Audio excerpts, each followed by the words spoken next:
Revenge films. My name is Rachel. When I was in elementary school, I was in an accident that left my legs paralyzed. Since then, I've been bound to a wheelchair. I couldn't take part in physical activities, and at school, people treated me like I was fragile, like walking on eggshells. Gradually, I started shutting myself off from others. In junior high, some classmates even began to mock me, but still, I kept going to school because I had a dream. When I was little, I was full of energy and loved playing outside. After I started using a wheelchair, my daily routine changed to reading books outside. The more I read, the more I started to think, I want to write a story as wonderful as this one someday. That's when I began dreaming of becoming a novelist. I studied hard with the goal of entering the literature department at a top university. No matter how rough things were at school, I endured them for the sake of that dream. My grandfather always stood by my side and supported me. He had started a company at a young age, succeeded in the stock market, and became a wealthy man. He bought me countless books, and thanks to him, I grew up surrounded by stories. After graduating high school, I finally got into the prestigious university I had longed for. When I was 21, I submitted a novel to a literary magazine and won a Newcomers Award, making my debut as a novelist. I recently turned 25. So far, I've published 3 novels and have come to be seen as a promising young author. Sales have been strong, and I've managed to save up a considerable amount. Feeling confident, I decided to buy my own condo. After looking at many places, I found one I truly loved.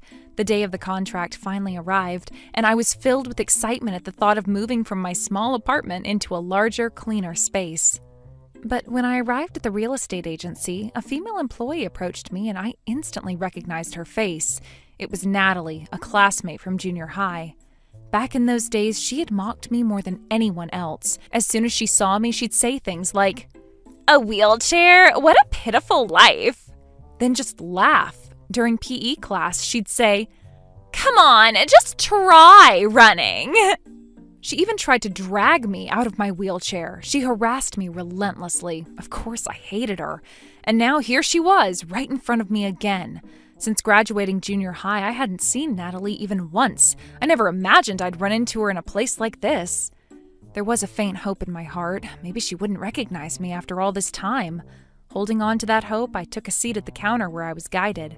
But Natalie glanced back and forth between my face and my wheelchair, then exclaimed, "Oh, I remember you. You're Rachel, right?" When I replied, "Yeah, that's me," she laughed and said, "Wow, you haven't changed at all. I mean, are your legs seriously never going to get better? Oh, that's so sad." I was genuinely appalled. Natalie hadn't changed one bit since junior high. As I began filling out the contract, Natalie peeked over and saw that my occupation was listed as novelist. She scoffed and said, "A novelist? Bet your books don't even sell." I ignored her and continued writing. Just as I finished, a man who seemed to be her supervisor suddenly approached.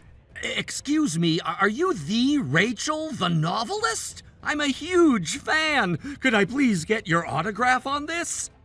He said, holding out a copy of my book. I quietly signed it just as he asked. The man beamed with joy, thanking me repeatedly. Meanwhile, Natalie glared at me in silence the whole time. During the viewing, I had been helped by a different employee, so the process had gone smoothly. That's why I had confidently gone ahead with the purchase. But now, realizing Natalie worked here, a wave of unease swept over me. And that unease soon turned into reality, because Natalie was about to do something truly outrageous. After filling out the contract, all that was left was to finalize the purchase. I was waiting for the real estate agency to contact me. One day I got a call saying there were some final explanations needed before the purchase, so I headed back to the office. As I sat at the counter waiting, Natalie showed up. "Oh, what are you doing here?" I replied. I got a call saying there were some final explanations needed before completing the purchase. That's when Natalie laughed and said, "Oh, that apartment? I went ahead and canceled it." "What? Are you serious? You did that without even telling me?" I exclaimed, stunned. "We don't sell to the disabled. I gave it to someone else." Then she went on. "So what if you're a novelist? At the end of the day, you're just a crippy. Know your place. There's no property for someone like you. Why don't you give up and move into some rundown apartment? That suits you way better."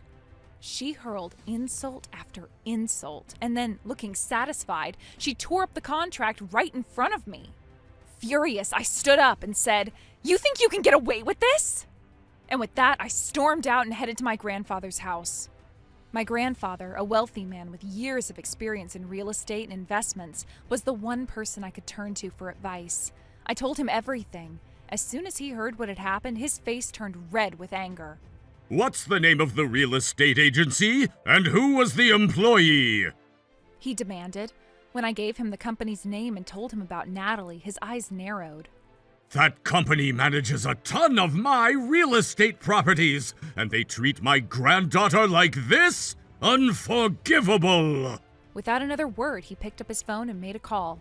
He calmly said, "We're pulling all management contracts." Then he hung up and said, I'm heading out now. I followed him out the door. We soon arrived at the real estate office I had been in just earlier.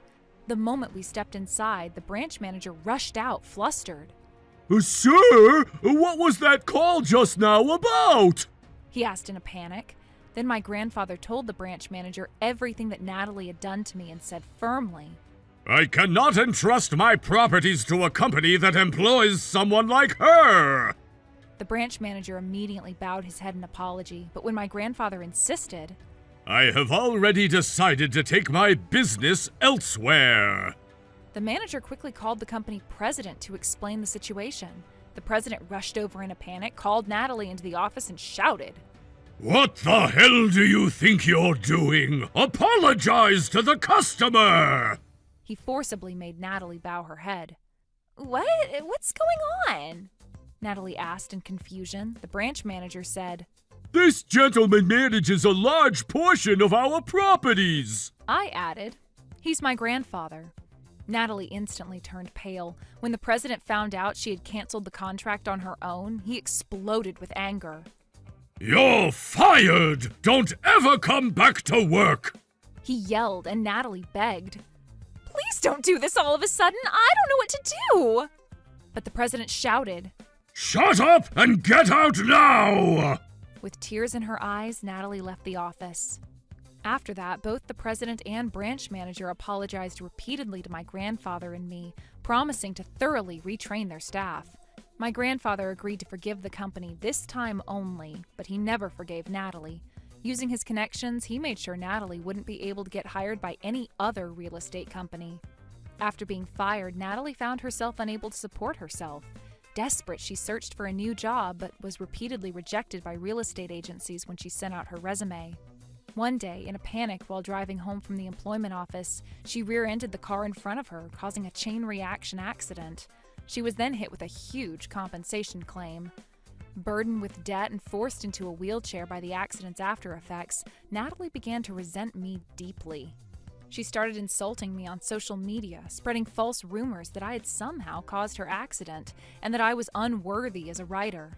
When I discovered this, I sued Natalie for defamation. As a result, Natalie was also ordered to pay compensation to me, which only added to her mounting debts. Now, completely overwhelmed financially, she found herself unable to cope. She began to suffer mentally from the stress of adjusting to life in a wheelchair, couldn't find a job, and is now destined to spend the rest of her life being chased by debt collectors. As for me, I was able to move forward with the condo purchase as originally planned, and I'm now living comfortably in my new home. I can't say I've forgiven what Natalie did to me, but since she was made to pay compensation, I no longer hold a grudge. What happened with Natalie, I've decided to store it in the back of my mind. After all, it makes for great material for a future novel. How was today's video? If you enjoyed it, please subscribe, like, and leave a comment. Stay tuned for more.